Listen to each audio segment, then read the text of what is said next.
ఎంతమంది జీవితాల్లో ఇవాళ ఆత్మ ఫలం ఉన్నది? ఆత్మ ఫలములు అనలేదండి, ఆత్మ ఫలము. ఇందులో ఒకటి ఉండి ఒకటి లేకపోవటం కుదరదు. అన్నీ కలిసి ఒక గుత్తిగానే, నాకు ప్రేమ ఉంది సమాధానం లేదు, నాకు ప్రేమ ఉంది సంతోషం లేదు, నాకు ప్రేమ ఉంది కానీ ఆశానిగ్రహం లేదు అని చెప్పడానికి కుదరదు. అన్నీ కలిసిందే ఆత్మఫలం. ఒక చెట్టు ఫలించాలంటే, ఒక చెట్టు పెరగాలంటే ఎక్కడ పడాలది? ఇక్కడ వేస్తే చెట్టు పెరుగుద్దా? ఎక్కడ వేయాలండి? ఏం చేస్తారండి? పంట వేసే ముందు పొలాన్ని దున్నాలి, అది విరగాలి, అది పగలాలి, అది ముక్కలు ముక్కలు అవ్వాలి. అప్పుడు దాంట్లో నాటిన చెట్టు ఫలిస్తుంది. చాలామందికి ఆత్మఫలాలు ఫలించాలని ఆశిస్తారే కానీ విరిగి నలిగిన హృదయం ఉండదు. విరిగి నలిగిన హృదయం దేవునికి ఇష్టమైన బలి. నీ జీవితంలో నుంచి గొప్ప ఆధ్యాత్మిక ఫలాలు రావాలంటే, ఆధ్యాత్మికంగా ఏపుగా నీవు ఎదగాలంటే మొదట నీవు విరగాలి, పగలాలి.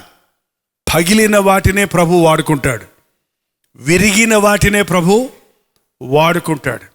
మీరు చూడండి, నలక్కుండా విరక్కుండా ఒక ద్రాక్ష పళ్ళను నేను ఇజ్రాయెల్ దేశం వెళ్ళినప్పుడు చూశాను.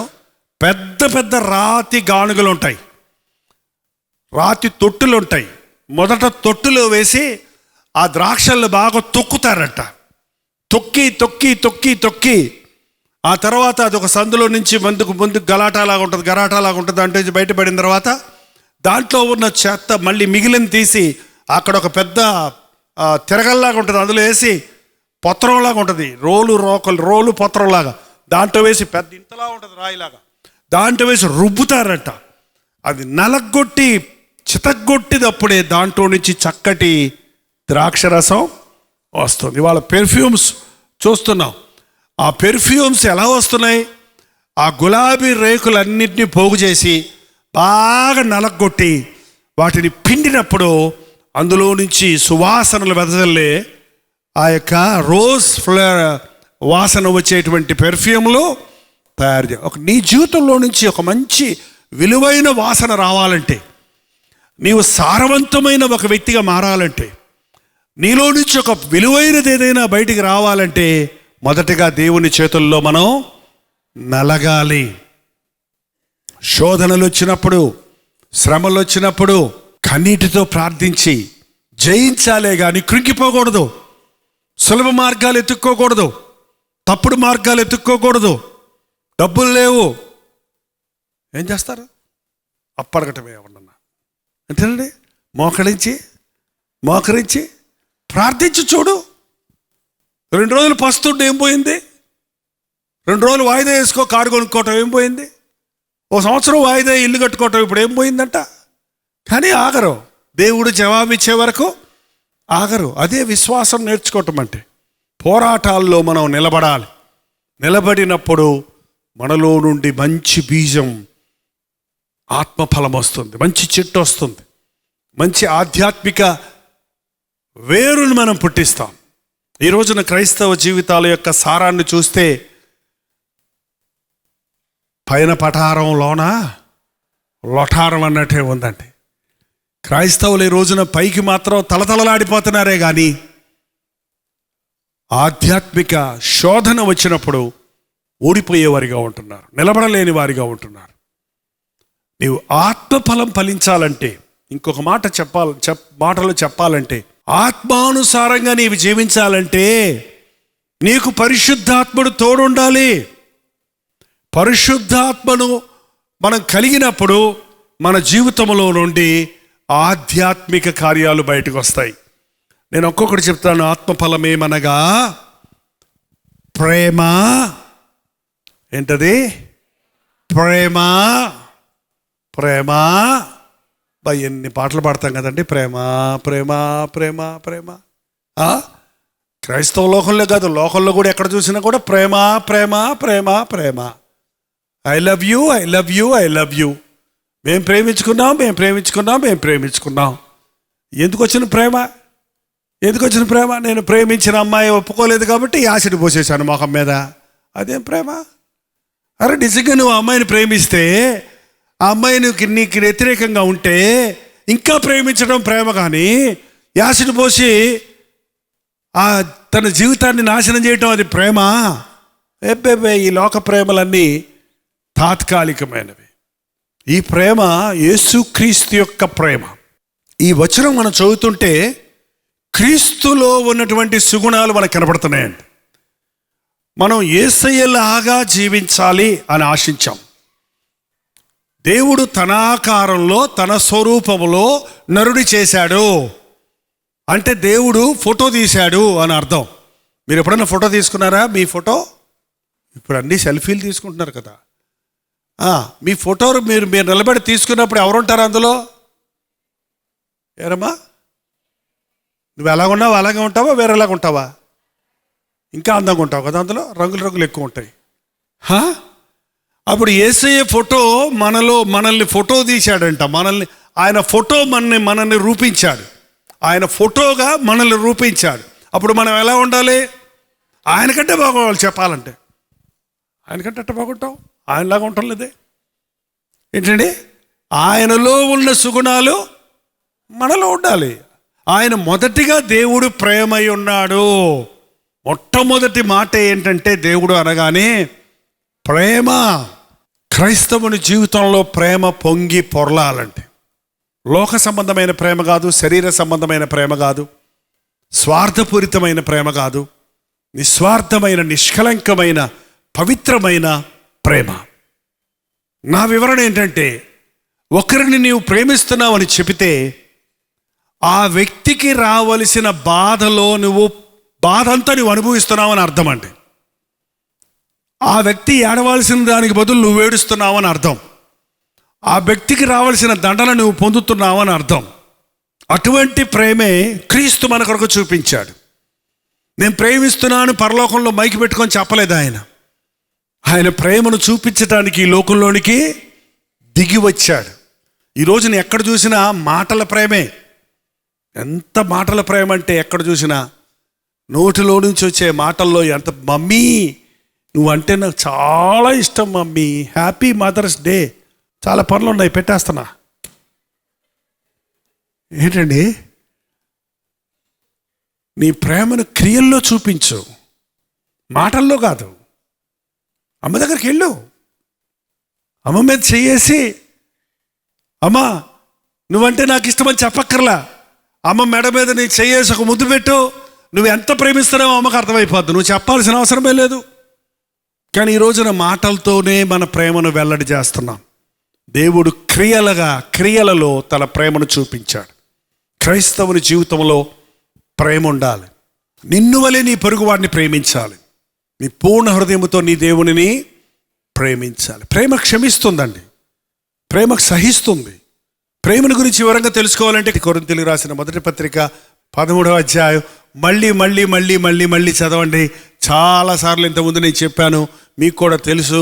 అయినా కూడా 4వ వచనం దగ్గర నుండి మళ్ళీ మీ ఏలు పెట్టి ఇటువంటి ప్రేమ నాకుందా, ఇటువంటి ప్రేమ నాకుందా, ఇటువంటి ప్రేమ నాకుందా అని మీరు పరిశీలించండి. ఇంకా కొంతమంది చూస్తున్నారు, పోనీ చూసేద్దాం. కొరింథీయులకు రాసిన మొదటి పత్రిక 13వ అధ్యాయము 4వ వచనం. ప్రేమ దీర్ఘకాలము సహించును, దయ చూపించును, మత్సరపడదు, ప్రేమ డంబముగా ప్రవర్తింపదు, అది ఉప్పొంగదు, అమర్యాదగా నడవదు, స్వప్రయోజనము విచారించుకొనదు, త్వరగా కోపపడదు, అపకారం మనసులో ఉంచుకొనదు, దుర్నీతి విషయమై సంతోషపడక సత్యమునందు సంతోషించును, అన్నిటికీ తాళుకొనును, అన్నిటినీ నమ్మును, అన్నిటినీ నిరీక్షించును, అన్నిటినీ ఓర్చును, ప్రేమ శాశ్వత కాలముండును. ఇలాంటి ప్రేమ ఉందా నీలో? నిరంతరం ఉండే ప్రేమ. అప్పుడు ప్రేమించాను ఇప్పుడు ప్రేమించను అనరు. డబ్బులు ఉన్నప్పుడు ప్రేమిస్తారు మనుషుల్ని, అందం ఉన్నప్పుడు ప్రేమిస్తారు మనుషుల్ని, అన్నీ ఉన్నప్పుడు అందరి ప్రేమ ఇష్టపడతారు. కానీ దేవుని ప్రేమ ఎల్లప్పుడూ ఒకేలాగుంది. ఇటువంటి ప్రేమ మన జీవితాల్లో కలిగి ఉండాలి. ఆత్మఫలమేమనగా ప్రేమ, సంతోషము, ఆత్మానుసారంగా జీవించేవాడి జీవితంలో సంతోషం ఉంటుంది. ఎంతమందికి సంతోషం ఉందో చేయి చూపించండి. నిజమా? నిజమే. పళ్ళెకిలించడం సంతోషం కాదండి. సంతోషము తుదకు వ్యసనమగును. ఒకడు నవ్వుచుండినను హృదయములో దుఃఖముండక మానదు. ఈ లోకములో ఉన్న సంతోషం వేరు, ప్రభు ఇచ్చే సంతోషం. ఇంగ్లీష్లో 2 మాటలు ఉన్నాయి, హ్యాపీనెస్, జాయ్. హ్యాపీనెస్ అంటే హ్యాపెనింగ్స్ ద్వారా వచ్చే సంతోషం, ఆనందం. ఏంటండి, చుట్టూ అందరు నవ్వుతుంటే నువ్వు నవ్వుతావు, అందరూ నేను పొగుడుతుంటే నువ్వు సంతోషంగా ఉంటావు. కానీ అది పరిస్థితులను బట్టి వచ్చిన సంతోషమే. ఎవరు నిన్ను తిడితే వెంటనే పోయింది నీ సంతోషం. నా సంతోషం అంతా పాడు చేసావు అని తిడుతుంటారు కొంతమంది. సంతోషంగా ఉంటే నీకు ఇష్టం లేదా, నన్ను ఏడిపిస్తున్నావు అంటుంటారు కొంతమంది. ఏడిపించినా సంతోషపడేది నిజమైన సంతోషం. జాయ్ అంటే హృదయములో నుండి వచ్చే సంతోషం. ఎవరు ఏమనుకున్నా, పరిస్థితులు ఎలా ఉన్నా, ఎవరూ తీసివేయలేని సంతోషము అంతరంగంలో కలిగి ఉండటం. నా ప్రభు చూస్తున్నాడు, నా ప్రభు ప్రతిఫలమిస్తాడు, నా ప్రభు నాకున్నాడు, నేను ఈ లోకం విడిచినప్పుడు నాకు పరలోక రాజ్యం ఉన్నది అని నమ్మిన వాడికి ఉన్న సంతోషాన్ని ఎవడు తీసివేయలేడు. ఈ రోజున మనుషులకున్న సంతోషం తాత్కాలికమైనది. ఒకడు నవ్వుచుండినను హృదయంలో దుఃఖం ఉండక మానదు. క్రీస్తు ఇచ్చే సంతోషం, నా సమాధానం నీకు ఇచ్చి వెళ్తున్నాను, నా సంతోషం మీకు ఇచ్చి వెళ్తున్నాను. లోకం ఇచ్చినట్లు కాదు, నా సంతోషాన్ని నీకు ఇచ్చి వెళ్తున్నాను. నేను సిలువనుకు వెళ్తున్నాను అనే సంతోషం ఉంది నా హృదయంలో. మానవ జాతి కొరకు ప్రాణం అర్పించబోతున్నాననే సంతోషం ఉంది. నా ముఖం మీద ఉమ్మేస్తారు, నా తల మీద ముళ్ళ కిరీటం పెడతారు, నా చేతుల్లో కాళ్ళల్లో శీలలు కొడతారు, నన్ను కొర్రాలతో చిత్రహింస చేస్తారు. ఆ బాధ తలుచుకుంటే భయం వేయటం లేదు, ఆ బాధను నేను తలుచుకోవటం లేదు. ఇదంతా నేను నా తండ్రి చిత్తం చేయడానికి వచ్చానన్న సంతోషం, నా తండ్రి చిత్తాన్ని పరిపూర్ణం చేయబోతున్నానన్న సంతోషం, మానవ జాతికి పాప విమోచన కలుగు చేయబోతున్నాననే సంతోషం నాకుంది. ఏంటండి, ఒక తల్లి బిడ్డల కోసం ఏడుస్తూ పెంచుద్ది, కానీ ఆ తల్లి గుండెల్లో ప్రేమ ఉంది కాబట్టి బిడ్డలు పెరిగి పెద్దవారు అవ్వాలనే త్యాగంతో తన జీవితాన్ని త్యాగం చేసే తల్లులు ఎంతోమంది ఉన్నారు. ఈ రోజున నిజమైన సంతోషం నీలో ఉందా? ఎవరూ తీసివేయలేని సంతోషం నీలో ఉందా? మాటి మాటికి ప్రతి చిన్న విషయానికి నీ మనసు చివుక్కుమంటుందా? కృంగిపోతున్నావా? నిరుత్సాహపడిపోతున్నావా? ఆత్మఫలమేమనగా ప్రేమ, సంతోషము, సమాధానం. సమాధానం అంటే ప్రశాంతంగా ఉండటం. నీ చుట్టూ ఎన్ని కలవరాలున్నా, నీ చుట్టూ ఎన్ని శోధనలున్నా, నీ చుట్టూ ఎన్ని పోరాటాలున్నా, నీ మనస్సులో సమాధానం కలిగి ఉంటుంది క్రీస్తులో నీవు నిలబడ్డప్పుడు, క్రీస్తుని మీద నీ విశ్వాసం ఉంచినప్పుడు. దావీదు అనేక సార్లు అనేవాడు, దావీదు జీవితం అంతా పోరాటాలండి, రకరకాల పోరాటాలు. అన్నదమ్ములతో పోరాటం, మామతో పోరాటం, భార్యతో పోరాటం, పుట్టిన బిడ్డలతో పోరాటం, ఒక రకమా శత్రువులతో పోరాటం. కానీ తన మనస్సు అంతా ప్రశాంతంగా పెట్టుకొని ఆయనే నా కొండ, నా కోట, నా శైలము, నా దుర్గము, ఆయన నా బండ అని ఆయన మీద ఆడుకునేవాడు. ఈ లోకంలో ఎన్ని పోరాటాలు నీకున్నా, నా ప్రభువు చిత్తము లేకుండా నాకే కీడు జరగదు, నా జీవితంలో ఏది కూడా దేవుని చిత్తానికి చిత్తం లేకుండా జరగదు అని ఒక వ్యక్తి నమ్మినప్పుడు సమాధానం కలిగి ఉంటాడు. సమాధానంగా ఉండమంటే సమస్యలు లేకపోవటం కాదు, సమస్యల మధ్యలో ప్రభువు మీద ఆధారపడటం, ప్రభువుని నమ్ముకొనటం. నేను ఆయన నమ్ముకొని కనిపెట్టుచున్నాను, నేను ఆయన కొరకు ఎదురు చూస్తున్నాను, ఆయన నన్ను విడిపిస్తాడు, ఆయన నన్ను రక్షిస్తాడు, ఆయన నన్ను కాపాడుతాడు, ఆయన రెక్కల చాటున ఉన్న వానికి ఏ ఆపద రాదు అన్నది సమాధానం. అటువంటి విశ్వాసం నీకుందా? ప్రతి చిన్నదానికి కలబరపడిపోతున్నావా? మన జీవితాల్లో సమాధానం ఉందా? శరీరాన్ని జయించి ఆత్మానుసారంగా జీవించుటకు పరిశుద్ధాత్మ శక్తిని నాకు దయచేయవా అని ప్రభుని అడుగుదాం. దీర్ఘశాంతము. శాంతమ్మ గారు అని పేరు పెడతారండి. మనుషులందరూ ఆమె పెట్టిన పేరంటే గయ్యాలి. ఆమెకు పేరు పెట్టిన ఆమె పేరేమో శాంతమ్మ, కానీ మనుషులు పెట్టిన పేరేంటి? గయ్యాలి. ఏంటండి? శాంతం అని పేరు పెట్టుకుంటే శాంతమ్మ అవ్వవు, శాంతారావు అని పేరు పెట్టుకుంటే శాంతానికి రావు అవ్వవు. ఏంటండి? దీర్ఘశాంతం. ఇంకెన్నిసార్లు అంటుంటారు కొంతమంది, ఇంకెన్నిసార్లు అనదో దీర్ఘశాంతం. దేవుని యొక్క గుణాల్లో ఒకటండి దీర్ఘశాంతం. ఆయన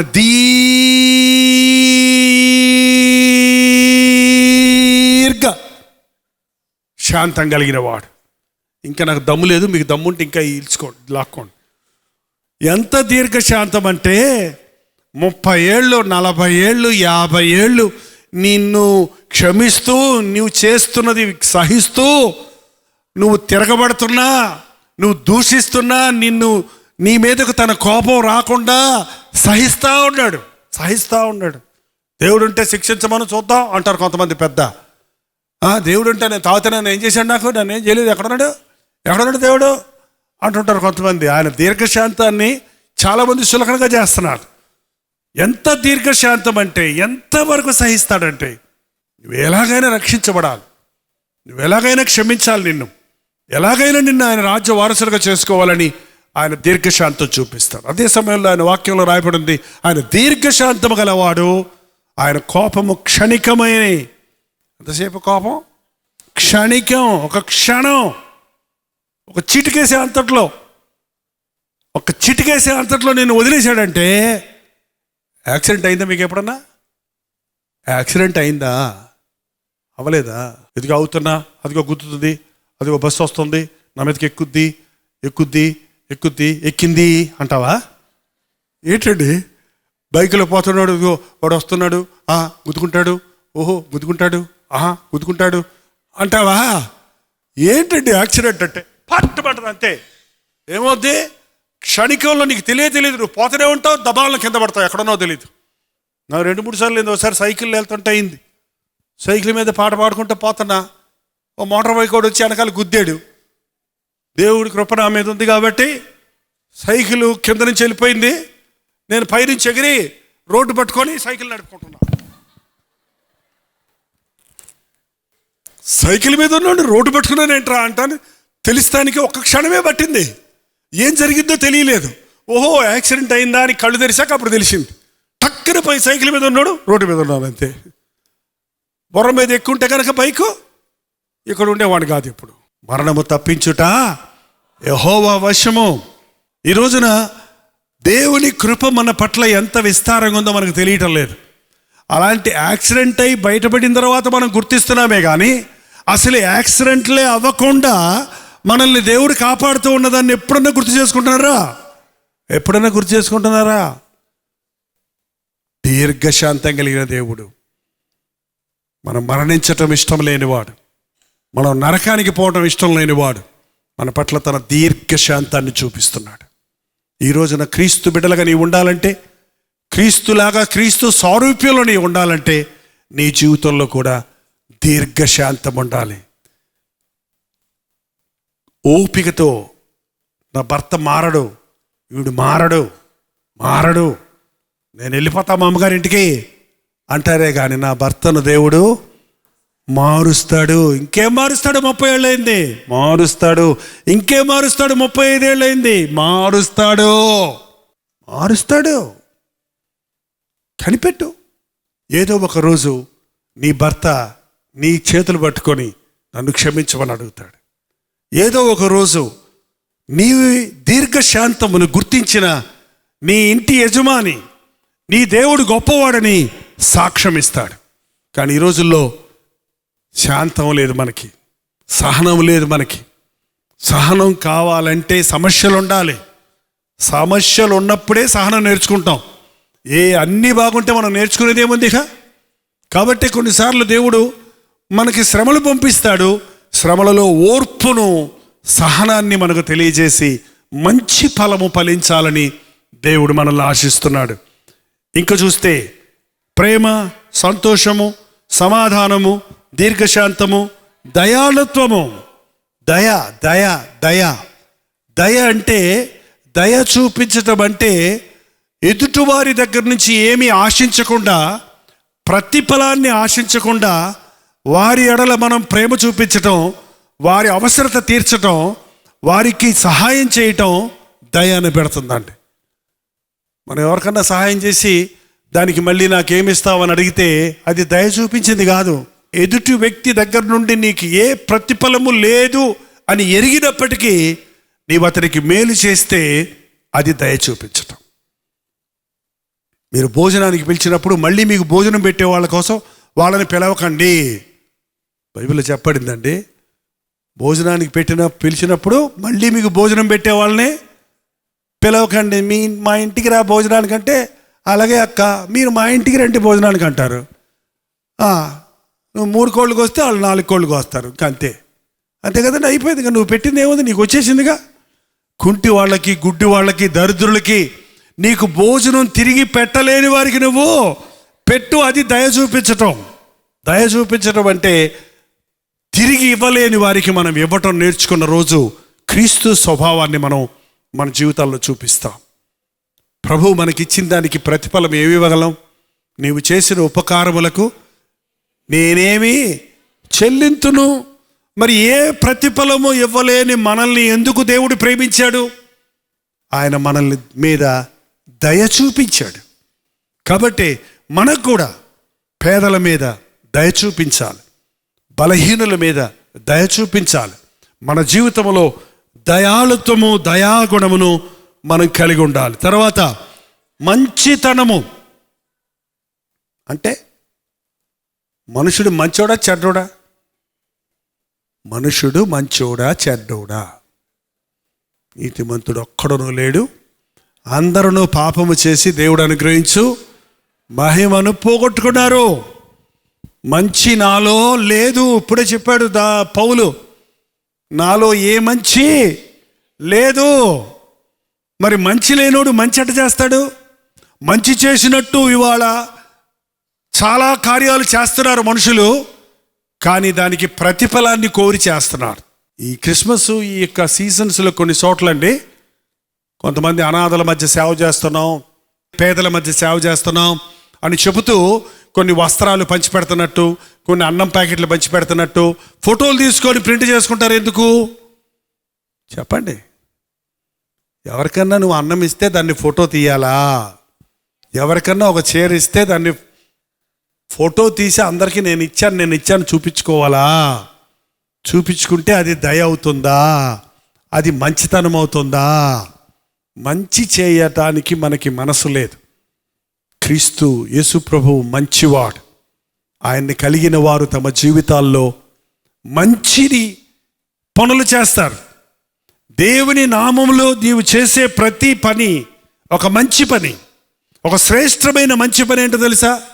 ఒక వ్యక్తిని నిత్య నరకము నుండి పరలోక రాజ్యానికి నడిపించడానికి అతనికి నీవు చేసే పరిచర్య, నీవు చేసే సహాయం ఒక మంచి పని. ఎప్పుడన్నా మంచి పనులు చేస్తారా మీరు? పక్క వాళ్ళని అడగండి, పోనీ ముఖం చూడకండి. అట్లా మంచి పని ఎప్పుడన్నా చేస్తారని అడగండి. ఏదో ఒకటి చెప్పండి అమ్మా. ఏం చేశారో చెప్పండి బ్రదర్. ఏం మంచి పని చేశారో చెప్పండి. చెప్పండి. ఇక్కడ ఒక మంచి పని చేయటం కాదండి, మన స్వభావమే మంచితనం. వాడు మంచోడు రా అంటాడు, చూసారా? మంచోడు అని పేరు తెచ్చుకున్నారా? చెడ్డోడు అని పేరు తెచ్చుకున్నాడా? పెట్టే బుద్ధి అంటారా? తిట్టే బుద్ధి అంటారా? క్రీస్తు బిడ్డలు ఎప్పుడు కూడా ఇచ్చేవారిగానే ఉంటారే కానీ పుచ్చుకునేవారిగా ఉండరు. పుచ్చుకున్నట కంటే ఇచ్చుట ధన్యం. ఎప్పుడు ఎవరికి మేలు చేయాలా అనే మనస్సు మనం కలిగి ఉంటే, ఎగ్జామినేషన్ ఫీజు కట్టలేకపోతున్నాను, పరీక్షకి వెళ్ళలేకపోతున్నాను అని ఒక యవనస్తుడు బాధపడుతున్నప్పుడు, నేను కడతాను ఫీజు, వెళ్ళు పరీక్ష రాయని ఒకడు ముందుకు వచ్చి చెప్పగలిగితే అదొక మంచి పని. వాడు చదువుకొని రేపు గొప్ప అధికారి అయితే ఈ చిన్న మంచి కార్యం వలన అతని జీవితంలో గొప్ప మేలు కరిగింది. ఇవాళ ఇలాంటి చిన్న చిన్న మంచి కార్యాలు మనం చేస్తున్నప్పుడు మన పరలోకపు తండ్రికి మహిమ కలుగుతుంది. మీ చేతనైనా చేయండి. ఆకలి వాళ్ళని చూసినప్పుడు ఆహారం ఇవ్వండి. లేమిలో ఉన్న వారిని చూసినప్పుడు మీ చేతనైన సహాయము చేయండి. మీ దగ్గర 100 రూపాయలు ఉంటే ఒక 50 రూపాయలు ఇవ్వండి. 100 రూపాయలు ఇచ్చేసి మళ్ళీ మీరు అడుగుదరకండి. కొంతమంది అప్పు చేసి ఇస్తారు వెళ్తలకి. అప్పు చేసి మంచోడు అన్నందుకు షూరిటీ సంతకాలు పెట్టేస్తారు కొంతమంది. 3 లక్షలకి 4 లక్షలకి. చాలా మంచోడు అన్నా, నువ్వు చాలా మంచోడు అన్నా అని చెప్పేసి వెళ్ళిపోతాడు ఆ మనుషుడు. ఏంటంటే నాకు చాలామంది వచ్చి చెప్తున్నారు, అయ్యా మంచితనానికి పోయి ఇప్పుడు వాళ్ళ తెచ్చిన డబ్బుకి ఆ వడ్డీలు కట్టుకుంటూ నేను ఈ అప్పు తీర్చలేక చచ్చిపోతున్నాను అని చెప్పేవాళ్ళు ఉన్నారు. తన్ను మాలిన ధర్మం అక్కర్లేదు. నీకున్న దాంట్లో యేసునామములో ఇతరులకు చేయగలిగింది చెయ్యి. నీకు దీర్ఘశాంతం లేనప్పుడు ఏముంటుంది? కంగారు. దానికి వ్యతిరేకంగా రాసి చూసుకోండి. ఒకటి ఏముందో అవి ఉన్నాయో చెక్ చేసుకోండి. ఏమున్నాయండి? దీర్ఘశాంతం లేదు, దయ లేదు, కఠినుడు, కర్కశుడు, పిసినుగొట్టి, చెడ్డోడు, భయంకరుడు. ఏంటంటే చాలామంది చెప్తుంటారు అవిశ్వాసి, సాత్వికము లేదు, కోపిష్టి, దురాశపరుడు, నిగ్రహం లేనివాడు. ఈ రోజున దేవునితో సహవాసం చేసేవాడు ఆత్మతో శరీర కార్యాలను జయించాలి. నువ్వు ప్రభుతో నడుస్తూ ఉండగా, ప్రభుతో సహవాసం చేస్తూ ఉండగా, ఆయనలో ఎదుగుతూ ఉండగా ఈ ఆత్మ ఫలాలు అనేవి ఆటోమేటిక్గా వస్తాయి నీలో నుంచి. నువ్వు నమ్ము అని ఎవరు చెప్పక్కర్లేదు. నువ్వు నమ్ముతావు, నువ్వు మంచి పని చేయి అని ఎవరు చెప్పక్కర్లేదు. నువ్వు స్వతహాగా మంచి పని చేస్తావు. నువ్వు దీర్ఘశాంతం కలిగి ఉండు అని ఎవరు నీకు నేర్పించక్కర్లేదు. నీ స్వభావంలోనే దీర్ఘశాంతం వచ్చేస్తుంది. నువ్వు సంతోషంగా ఉండు అని ఎవరు నిన్ను ఉబ్బించక్కర్లేదు. నీ మనసులోనే నిరంతరమైన దేవుడిచ్చే సంతోషం ఉంటుంది. కారణం ఆత్మ ఫలము ప్రభువుతో నడుస్తున్నప్పుడు, ప్రభువులో నిలిచినప్పుడు, పరిశుద్ధాత్ముడిచ్చే వరాల గురించి మనం వింటున్నాం. కానీ పరిశుద్ధాత్మని ప్రభావంతో మనం ఫలించే వారిగా చేయడానికి దేవుడు మనల్ని ఆశిస్తూ ఉన్నాడు. దయచేసి తలలు వంచండి, కళ్ళు మూసుకొని దేవునితో ఒక మాట చెప్పండి. ఇంకా నా శరీరంలో శరీర కార్యాలే చూస్తున్నానయ్యా. ఎవరితోనూ విభేదాలు ఉన్నాయని దిగులు పడుతూ కూర్చోవద్దు. నువ్వు ప్రేమించు, నువ్వు క్షమించు, నువ్వు సహించు, నువ్వు క్రీస్తు వలె భరించు. ప్రభు నిన్ను దీవిస్తాడు. ప్రార్థన. పరిశుద్ధుడా, ప్రేమగల తండ్రి, ఒక్కసారి నీ బిడ్డలను చూడు నాయన. నేను ఫలించాలి క్రీస్తు కొరకు, నేను ఆధ్యాత్మికంగా జీవించాలి అని ఆశపడుతూ నా శరీరం నన్ను లొంగదీస్తుంది. నేను చేయకూడదనుకున్నది చేస్తున్నానే, నేను భక్తిగా ఉండాలనుకొని ఉండలేకపోతున్నానే అని వారి హృదయాలలో కుమిలిపోతున్న వారిని చూడు నాయన. మా సొంత శక్తి ద్వారా ఇది అసాధ్యం, కానీ నీవు బలపరిస్తే సమస్తము మేము చేయగలమని ఈరోజు విశ్వసిస్తున్నామయ్యా. మమ్మల్ని బలపరచు నాయన. శరీరాలకు లొంగకుండా, సాతానికి లొంగకుండా, లోకానికి లొంగకుండా ఆధ్యాత్మిక జీవితంలో ఉన్నత శ్రేణిలోనికి వర్ధిల్లే జీవితాలను ప్రతి విశ్వాసకి దయచేయి నాయన. నా దేవుడు నన్ను విడిచిపెట్టడు, నా ప్రభువు నన్ను కనికరిస్తాడు, నా ప్రభువు నన్ను ఫలించు చెట్టు వలె దీవిస్తాడు అన్న విశ్వాసముతో ఈరోజు ఇక్కడి నుంచి వెళ్ళడానికి, నీలో నిలిచి ఉండి ఫలించడానికి మా ఒక్కొక్కరికి నీ సహాయము చేయమని యేసు క్రీస్తు నామములో అడుగుచున్నాము తండ్రి. ఆమేన్, ఆమేన్, ఆమేన్.